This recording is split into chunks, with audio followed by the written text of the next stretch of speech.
Shaheed Suhrawardy medical college হাসপাতালের morgue থেকে ময়নাতদন্ত শেষে শরীফ ওসমান হাদির মরদেহ এই মুহূর্তে নিয়ে যাওয়া হচ্ছে, তেমনটি কিন্তু আমরা দেখতে পাচ্ছি। এবং আমরা যেটি দেখাচ্ছিলাম এই মুহূর্তে, এই যে গাড়িটি দেখতে পাচ্ছেন, এই গাড়িতেই কিন্তু শহীদ শরীফ ওসমান হাদি রয়েছেন। এবং এখানে সোহরাওয়ার্দী মেডিকেল কলেজ হাসপাতালে তার ময়নাতদন্ত হয়েছে। সে ময়নাতদন্ত শেষে কঠোর নিরাপত্তা বলয়ের মধ্য দিয়ে আমরা দেখতে পাচ্ছি যে অ্যাম্বুলেন্সটি নিয়ে যাওয়া হচ্ছে।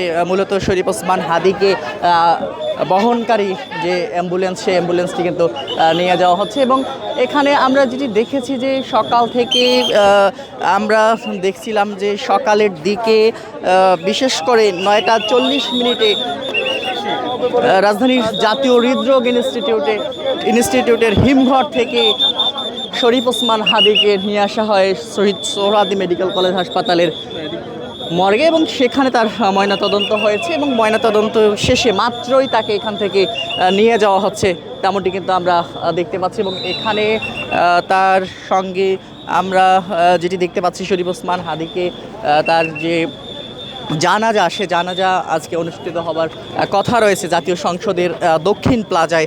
সেখানে কিন্তু এখন আমরা দেখেছি সকাল থেকে হাজার হাজার মানুষ শরীফ ওসমান হাদির জানাজায় অংশ নেবার জন্য সেখানে অপেক্ষমান রয়েছেন। এবং এখান থেকে আমরা যেটি জানতে পেরেছি যে হাদির যে মরদেহ ময়নাতদন্ত হয়েছে, সেটি এখন এখান থেকে হয়তোবা আবারও জাতীয় হৃদরোগ ইনস্টিটিউটে নিয়ে যাওয়া হবে। এবং সেখানে গোসল শেষে সেখান থেকে আমরা যেটি জানতে পেরেছি, সেখান থেকে নিয়ে যাওয়া হবে জাতীয় সংসদের দক্ষিণ প্লাজায় 2টার পর। সেখানে তার জানাজা অনুষ্ঠিত হবে। এবং এর পরপরই আমরা যেটি জানতে পেরেছি যে জাতীয় কবি কাজী নজরুল ইসলামের কবরের পাশে এই শহীদ শরীফ ওসমান হাদিকে দাফন করা হবে, এমনটি কিন্তু আমরা জানতে পেরেছি। এবং তার জানাজাকে কেন্দ্র করে আমরা দেখেছি সকাল থেকে জাতীয় সংসদ এলাকায়, মানিক মিয়া অ্যাভিনিউ এলাকায় কিন্তু হাজার হাজার মানুষ ভিড় করছেন। এবং এখনও আমরা এখানে দেখতে পাচ্ছি যে এখানে কিন্তু